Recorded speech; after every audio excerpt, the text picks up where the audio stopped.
try to give you some answer. And I'm going to follow particularly 5 topics. The first topic is why all of this happened. At the beginning, why all of this happened. The second is how did it happen. I'm going to tell you a little bit of what I've been through for 14 months. Third is we're going to come back to the 4 charges that the prosecutor have put on me. And I'm going to explain to you the charges. We're going to also talk about all the charges that have been at the base of what I call the smear campaign, that the prosecutor didn't dare even put them in the accusation, but they are flying through the media with many fantasist interpretation and unfortunately with some official position which are absolutely not rigorous on them. And finally, I'm going to do some words about the lines Renault and Nissan. Where are they today, 1 year later? What is the situation of these 3 entities 1 year later? And then I will let you answer all your questions. So let me start with the first item, which is why. Okay? If we say, okay, this is a plot, and this is something which has been organized, why? What are the reasons for this?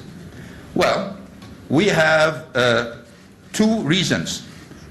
There are probably many, but I'm going to give you the main one. The 2 main reasons for this to happen. The first one was the fact that Nissan performance unfortunately started to decline at the beginning of 2017. I will remind you that in October 2016, I have decided to remove myself from the operation of Nissan because I signed the deal with Mitsubishi, taking control of 34% of Mitsubishi, and Mitsubishi needed help. So I moved to Mitsubishi as chairman of the board, as future chairman of the board, to support Masuko-san into reviving this company. And I told Saikawa-san, okay, we're going to propose you as co-CEO. Yeah, but this is also something we should say. The CEOs are not named by their predecessor. They are named by the board.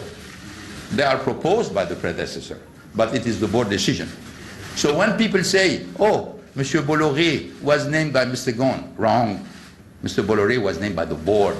He was proposed by Carlos Ghosn, but he was named by the board.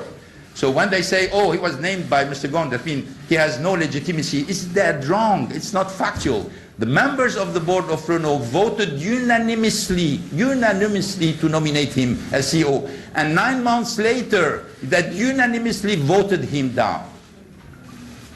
That's the reality. So let's come back to our story about Saikawa. Nominated in October 2016, CEO of the company. I moved to Mitsubishi. I told him, now it's your turn. I promised that one day I will return this company after having been CEO for 17 years. After having been CEO for 17 years of a dead company in 1999. I left with him $20 billion in cash. A company which was profitable, which was growing, which was respected. A brand which was nowhere in 1999, which became one of the top 60 brands in the world. That's what I left with him. I told him, you take care of it, now it's your turn. Let me help Mitsubishi, let me take care of Renault, and let me take care of the lines.